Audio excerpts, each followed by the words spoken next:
happy weekend to everyone.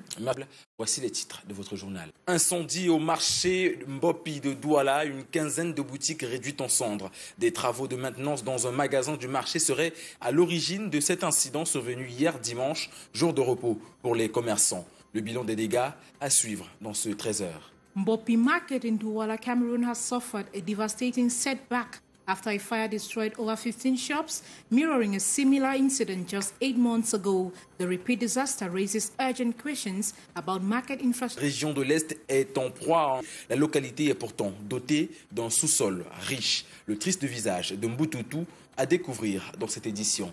In response to the devastating floods in the far north region of Cameroon, Minister of Territorial Administration Paula Tanganji has announced that the President Paul Biya has released 350 million CFA francs to alleviate the suffering of thousands affected.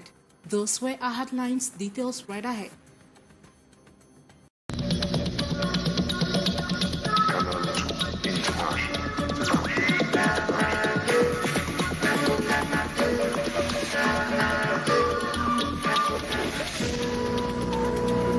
Messieurs, merci d'avoir choisi Canal 2 International pour vous informer. Une nouvelle fois a été prise au piège des flammes hier 15 septembre. C'est aux environs de 14h que le feu s'est déclaré. Une quinzaine de boutiques ravagées par les flammes au marché Mbopi à Douala. L'incendie déclenché la nuit d'hier, dimanche 15 septembre, s'est poursuivi jusqu'à ce lundi matin, malgré l'intervention des sapeurs-pompiers. Les sapeurs sont rentrés de 2h la nuit que le feu a repris de plus belle. Vous constatez vous-même les dégâts. Selon les témoignages, tout serait parti d'une mauvaise manœuvre d'un soudeur en intervention dans un magasin du marché. Quand il a soudé un porteur de C. Sous le regard impuissant des commerçants, les flammes ont consumé l'intégralité des marchandises. Dernier remonte à janvier 2024. Et puis, informé de cet incendie, le gouverneur de la région du littoral, Samuel Dieudonné Ivara Diboua, est descendu sur le terrain en adressant son soutien aux victimes. L'autorité administrative a invité les commerçants et tous les occupants de cet espace marchand à redoubler de vigilance en matière d'installation électrique. Écoutons-le dans cet extrait sélectionné par Cyril Kwakam. Par rapport au bilan, nous ne pouvons pas dire immédiatement ce que ça donne, mais déjà sachez que 15 boutiques de produits cosmétiques sont ainsi parties et les enquêtes vont pouvoir établir le niveau exact de cet incident et des dommages, n'est-ce pas, subis par nos commerçants.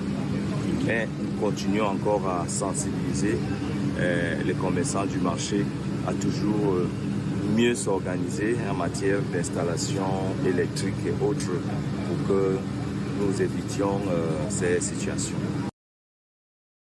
Parlons d'autre chose à présent avant d'entamer la deuxième semaine des classes après une rentrée scolaire peu reluisante au village Mbututu à l'est. Les habitants sortent un cri d'alerte pour demander au gouvernement de leur venir en aide. Village à multiples problèmes, encore à l'ère des lampes tempêtes et des lampes à pétrole en plein développement. La contrée est l'oubliée de la région de l'Est, pourtant densément riche en son sous-sol. Roméo Tegnian et Kizito Koumaï sortent de Mbututu, suivant le reportage. Au village Mbututu, arrondissement de Mandou à l'Est, pas d'infrastructure scolaire de l'État. Voici ce qui sert de fortune pour école, l'unique école du coin, un établissement privé des parents, avec ce bloc pour abriter plus de 2000 élèves durant toute l'année scolaire, débutée le 9 septembre dernier. Les parents de notre communauté, la plupart du temps, ne payent pas bien. C'est-à-dire c'est ça qui met en difficulté le salaire des enseignants. On n'a pas d'école. Et tout ça, l'école que vous venez de prendre, c'est un don islamique. L'État pouvait venir vraiment nous construire les écoles ici. Mbututu vit une triste réalité. Le village dit être oublié par le gouvernement, tant au plan scolaire que infrastructure de base. 5000 âmes animent la petite localité, non électrifiée et à manque d'eau. D'ailleurs, sa petite richesse, c'est ce pont vétuste qui se trouve actuellement au bout du gouffre. Le problème que nous rencontrons ici, il y a le problème de l'école. Nous voulons que l'État nous regarde avec ça. Il y a le pont aussi il y a l'électricité. Et les enfants, même pour marcher ici dans les quartiers, pour traverser, même pour aller à la marché, pour payer les choses, c'est toujours nous sommes dans les difficultés. Et le pont là, chaque jour on tombait sur ça, la voiture vient tomber ici, on a fatigué. Boutoutou veut aussi, comme certaines villes, mieux évoluer du pays, sorti du noir. Le visage pesant de ses élèves en salle, pensant à une soirée d'études sous des lampes à pétrole et l'énergie de ce panneau solaire. Autre chose, à présent, le Conseil national d'attribution des palmes académiques réuni le 13 septembre dernier à Yaoundé examine 1894 candidatures. Les impétrants issus de diverses administrations publiques et privées aspirent au grade de chevalier, officier et commandeur. Les travaux d'ouverture de l'examen des candidatures édition 2024 étaient présidés par le secrétaire général du ministère des Enseignements secondaires, Boniface Boyala. Le Conseil entend baser ses choix sur les textes. Plus de détails avec Joël Diompois et Raoul Ngoufo. La tâche est ardue pour le Conseil national d'attribution des palmes académiques. Pour l'édition 2024, 1894 candidatures ont été enregistrées. Les critères tels que la région, le sexe, le grade, le niveau d'études, le grade à la fonction publique et l'administration de provenance sont pris en compte. Présidant les travaux de ce 13 septembre 2024 à Yaoundé, le secrétaire général du ministère des Enseignements secondaires, Boniface Bayaola, a demandé au président du Conseil et à ses membres de faire preuve de rigueur dans le choix. Il faut bien choisir et il faut rester sur ce que les textes prévoient pour être sélectionné. Il faut avoir passé 2 tiers de ta carrière à enseigner. 936 candidatures ont été enregistrées pour la catégorie chevalier, 463 pour officier et 495 pour commandeur. À titre de rappel, les palmes académiques récompensent les enseignants les plus méritants et exemplaires. L'édition 2024 se tiendra le 5 octobre prochain. Le 13h se poursuit en langue anglaise et on évoque justement cet incendie survenu au marché Bopi de Douala hier. And as announced on our headlines, a devastating fire has engulfed more than 15 shops in Bopi Market in Douala, Cameroon, just 8 months after a similar incident. The blaze left traders frustrated as firefighters face significant challenges in controlling it. Ambo Gladys Dibang tells us more. These are the rubbles of the over 15 shops at Bopi Market in Douala, one of Central Africa's largest wholesale markets, consumed by fire. The incident occurred around 2 p.m. on Sunday, September 15, 2024. Traders reported that sparks from welding in a shop ignited the blaze. Yesterday, Sunday, at around 2 o'clock in the afternoon, we were there, and then eventually we realized that there was fire. Fire was catching in that other side. So it happened that they took one person to come and make suji in one house there. So as he came and make it, he was leaving now. The thing caught fire. They were not aware. So later on we realized that there was a lot of flame in the whole market. It ravaged the whole place. The whole place would struggle and break some shops, help the people to put out their things. The whole place was just a mess yesterday. Firefighters quickly responded but encountered numerous obstacles. Access routes were blocked by makeshift stalls and a lack of water further hampered efforts. We started putting out the flames at about 2 p.m. and by 7 p.m. we were done. But at 3 a.m. the flames resurfaced and spread widely. Our major difficulty was accessing the market due to the anarchical construction of shops. Despite these challenges, the firefighters managed to extinguish the flames, which reignited early Monday morning. Traders lamented the lack of appropriate equipment to handle the situation effectively. When we arrived here, we saw that Sape Pompe people came, but their water got finished. And the fire was still blazing. When there is fire like that, they are supposed to have like 3 vehicles full of water in order to quench the fire. The material loss from this fire has yet to be estimated. This incident comes exactly 8 months after the last fire on January 18, 2024, which left many traders in despair. And the governor of the Littoral region, Samuel Dieudonné Ivaha Diboa, promptly visited Mbopi market upon hearing the news of the fire outbreak. In his initial assessment, he confirmed that fire had already consumed 15 shops previous evening. However, in the early hours of the following day, this morning, he visited the scene. And here is an excerpt of the governor gathered to us by Gladys Ambodibang. But around 3 a.m. this morning, they gave us another alert that the fire is going on again. So we came, we rushed since 4 o'clock in this morning. We are here, and by the grace of God, the fire is contained, and we think that with the efforts that the fire brigades are doing inside the market, we can say that we are not going to face another kind of these situations. They are going to work very hard.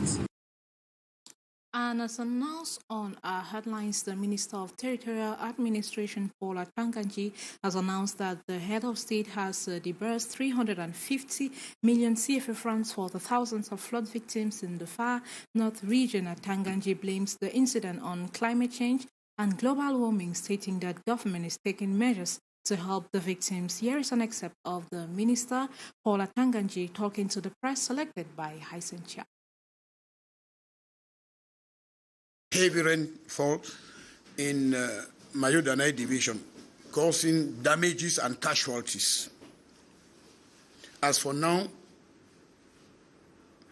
I think 11 people are reported dead, and about 4,000 men and women and children are in a safe environment while waiting for assistance.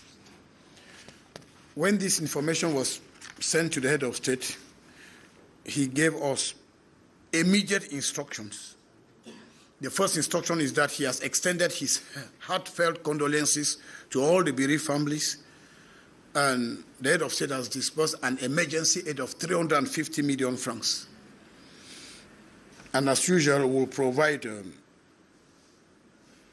needs for the population: beds, mattresses, blankets, food items, and other health facilities for the victims. It's unfortunate that due to climate change, global warming, we are registering a lot of floods and landslides in many parts of the country.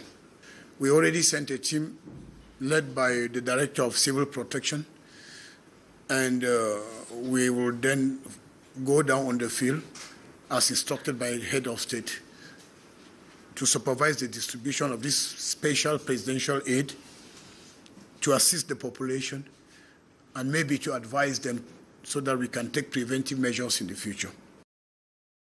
And we take you to Douala 5 municipality, where Bepanda's major road has been rendered nearly impassable due to a massive pothole, significantly affecting traffic and daily road users. And Maureen tells us more.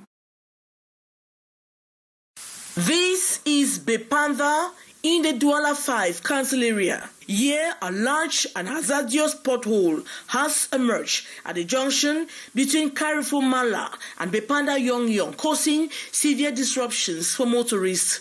This colossal dip in the road has turned the thoroughfare into a visual lake, making it nearly impossible for vehicles to navigate through. The road is completely blocked. It's difficult to drive around here because of the large potholes. We are losing a lot economically. The road is impracticable. I am obliged to look for secondary roads. As a result, drivers are being forced to turn back, unable to traverse the damaged section of the road. Only motorcycles are managing to get through, though they are now frequently seen maneuvering onto the sideworks. Some of these two-wheeled vehicles have even ended up in the side road ditches due to the deteriorated road conditions. The government is putting us in an uncomfortable state. The roads are not only bad, but nauseating as well. The problem is exacerbated by the current back-to-school period, which has further complicated traffic flows and increased congestion. Local residents and motorists are expressing their frustration and desperation, calling on authorities to urgently address and repair the damaged road. Students have difficulties passing around here. Reason why most often we are obliged to carry them.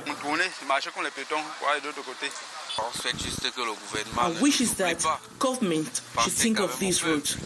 It needs to be rehabilitated.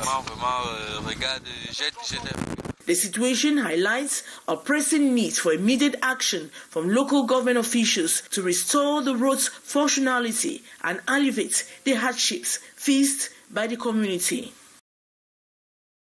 And the fight against HIV/AIDS continues in school campuses, but we shall be having that in the French language with you, Titi Fuma. Of course, Saleh Sherifa, des élèves du secondaire engagés dans la lutte contre le VIH/SIDA dans la commune de Ngaoundéré 3. C'est à travers la mise en place des clubs éducatifs, une opération de sensibilisation organisée avec l'appui de l'UNICEF qui a vu en ce début de rentrée scolaire des activités de sensibilisation et de dépistage volontaire. Eric Ngele pour les précisions.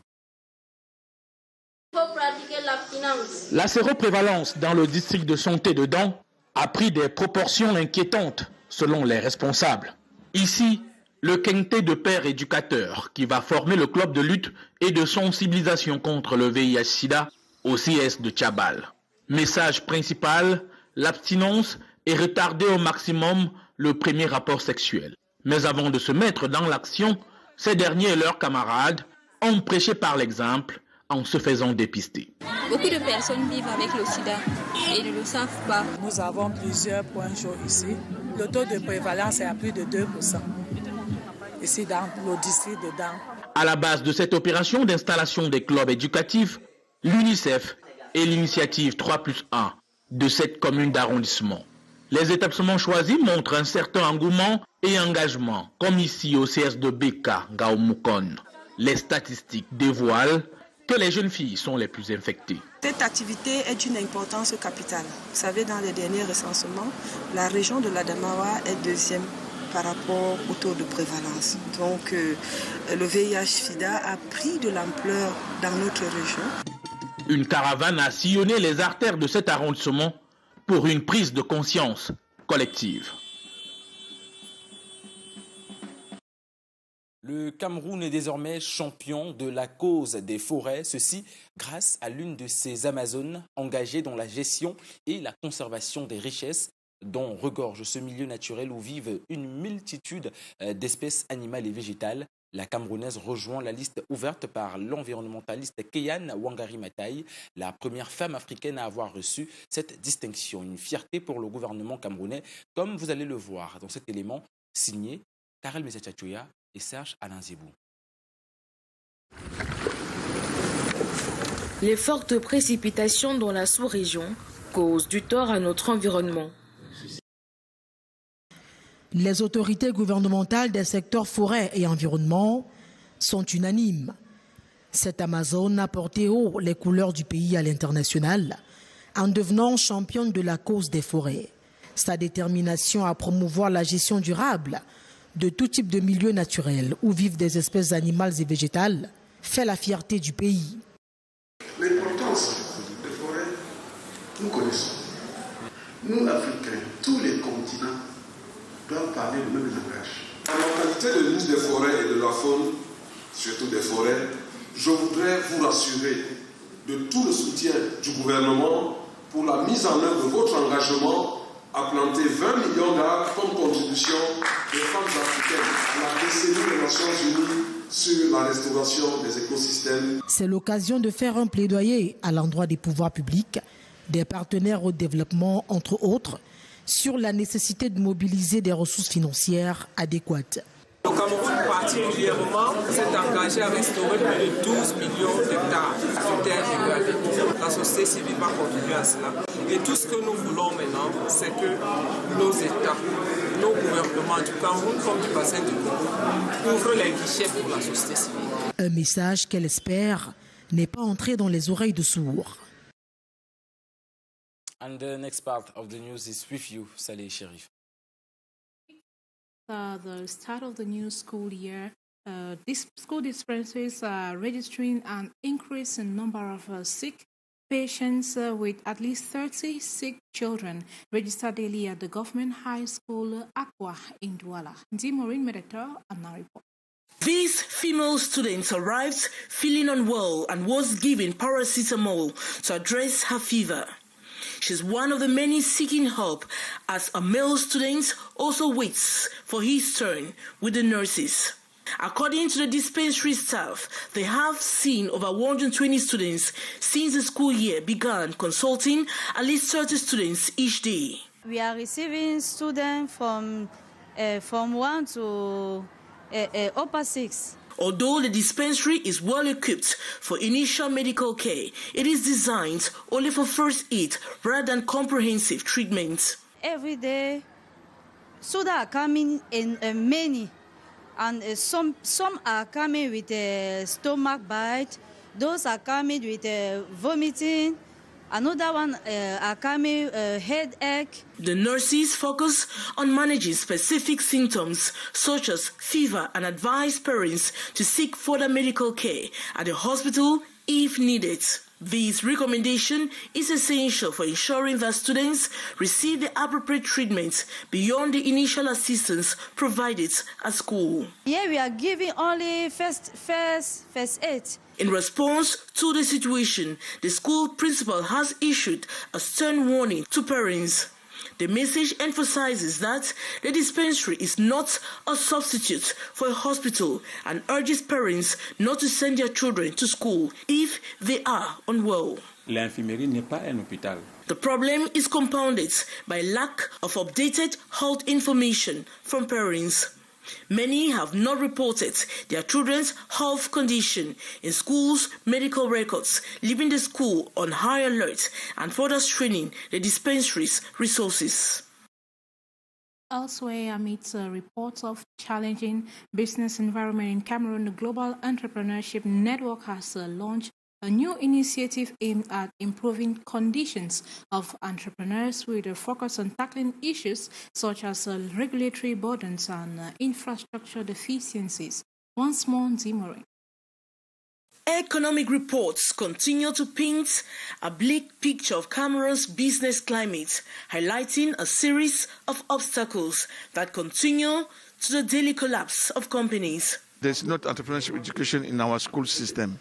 There are very less universities or schools who introduce entrepreneurship education. Most of our education, our trainings are for diplomas. In response to these challenges, the Global Entrepreneurship Network, GEN, a prominent platform that connects enterprises in over 200 countries, has stepped forward with concrete solutions. We are bringing solutions to have change of mindset. We are bringing an advocacy to the government to introduce entrepreneurship education as a curricula in our schools. Global Entrepreneurship Network aims to address these systematic problems through collaborative efforts with both government entities and entrepreneurs. GEN is an ecosystem builder. GEN is an organization based in 200 countries, including Cameroon, having more than 4,000 partners around the world, and being one big ecosystem. It's the biggest ecosystem, entrepreneurial ecosystem in the world. On Thursday, GEN held an assembly in Douala, permitting members to participate online, and members established a new bureau designed to enhance entrepreneurial conditions globally. This bureau will focus on developing and implementing strategies to alleviate the specific issues faced by businesses in Cameroon and beyond with similar challenges. The Global Entrepreneurship Network, GEN, operates with various projects and programs across 200 countries with the goal of making it easier for individuals worldwide to start and grow their businesses. Parlons musique à présent avec les jeunes artistes camerounais qui brillent sur les scènes européennes. Ils ont fait vibrer les plus grandes salles de spectacle sur le vieux continent ces derniers jours. Il s'agit notamment des artistes Loco et Sissoul. Les deux chanteurs ont fait salle comble respectivement à Paris et à Montréal. Des spectacles soutenus par leurs homologues du domaine de la culture tels que nous le précisent Haroun Nazira et Ludovic Ngomsi dans ce reportage. Célébrer ses 10 ans de carrière à Paris, Loco l'a fait. Pour son premier concert dans la mythique salle de Casino à Paris, le king de la pop camère a fait sold out.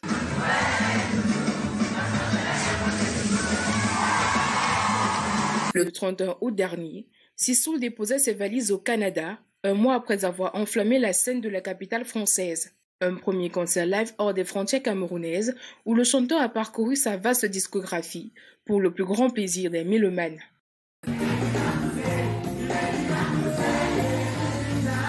Selon les hommes de culture, mettre sur pied un spectacle sur la scène étrangère n'est pas chose facile.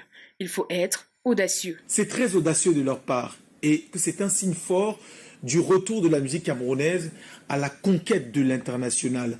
Il faut savoir que c'est chaque environnement qui façonne ces artistes. Et quand on regarde le nôtre, où on n'a pas l'exigence venant du public pour le live ou la qualité du spectacle, et les promoteurs non plus, qui ont tendance à ne pas s'aligner sur les standards internationaux, on ne soupçonnerait pas d'avoir des artistes comme Loco et Sissoul qui, malgré tout l'état de notre environnement, ont toujours des objectifs fixes. Pour l'année 2025, quelques dates de concert sont déjà annoncées chez les artistes de la nouvelle génération. La chanteuse Cliquez donne rendez-vous à ses fans le 18 octobre 2025 au Bataclan, à Paris.